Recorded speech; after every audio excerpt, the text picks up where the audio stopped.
कपिबंधन सुनी निश्चर धाये, कौतुक लागी सभा सब आए।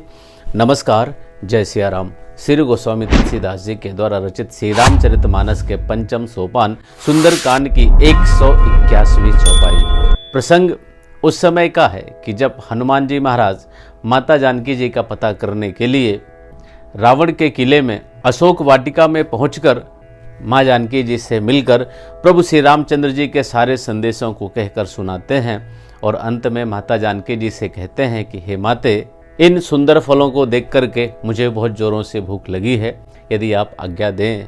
माता जानकी जी से आज्ञा पा करके हनुमान जी महाराज बगिए में जाते हैं, फलों को खाते हैं और वानर स्वभाव के अनुसार जो भी डालियां थी वो तोड़ करके, पेड़ों को तोड़ करके फेंकते हैं।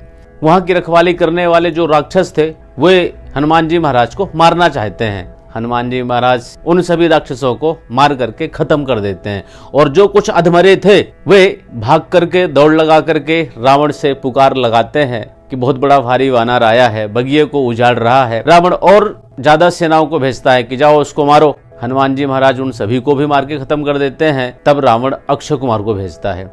हनुमान जी महाराज अक्षय कुमार को एक पल में खत्म कर देते हैं। रावण बहुत गुस्से में आ जाता है। वह अपने सबसे बड़े बेटे मेघनाथ को भेजता है और मेघनाथ जैसे ही बगिए में जाता है, हनुमान जी महाराज एक बड़ा वृक्ष उखाड़ते हैं और उसके रथ को नष्ट कर देते हैं और जो उसके साथ सेना थी उन सभी सेनाओं को अपने शरीर पे मसल मसल करके खत्म कर देते हैं और एक मुक्का बहुत जोरों से मेघनाथ को लगाते हैं और मेघनाथ तुरंत मूर्छित हो जाता है, बेहोश हो जाता है।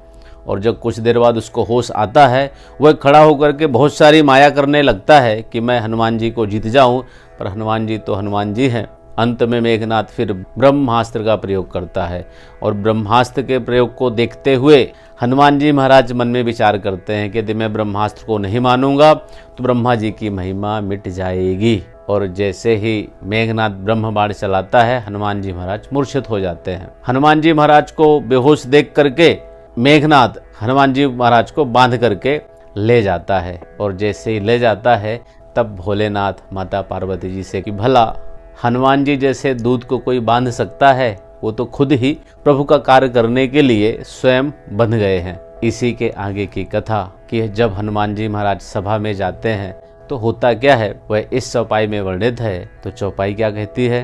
कपि मतलब हनुमान जी, बंधन मतलब बंधा हुआ, सुनी मतलब सुनकर, निश्चर मतलब राक्षस, धाये मतलब दौड़े, कौतुक मतलब कौतूहल, तमाशा देखना, लागी मतलब लिए, सभा मतलब सभा, सब मतलब सभी, आए मतलब आना, आए। देखिए चौपाई का अर्थ क्या है कि जब हनुमान जी महाराज को बंधा हुआ सुन करके सभी राक्षस दौड़ लगा करके आए।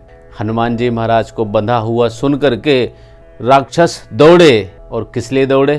कौतुक के लागी सभा सब आए, तमाशा देखने के लिए सभी सभा में आ जाते हैं। देखिए व्यक्ति जो छोटी सोच का होता है और जो किसी का तमाशा देखता है वह राक्षस की प्रवृत्ति में आता है। तुलसीदास जी हमें बता रहे हैं, हमें सिखा रहे हैं कि कभी भी किसी का तमाशा ना तो बनाना चाहिए और ना ही बनते हुए देखना चाहिए। इसके बाद हनुमान जी महाराज क्या करते हैं वहाँ पहुँच करके वह अगली चौपाई में देखेंगे।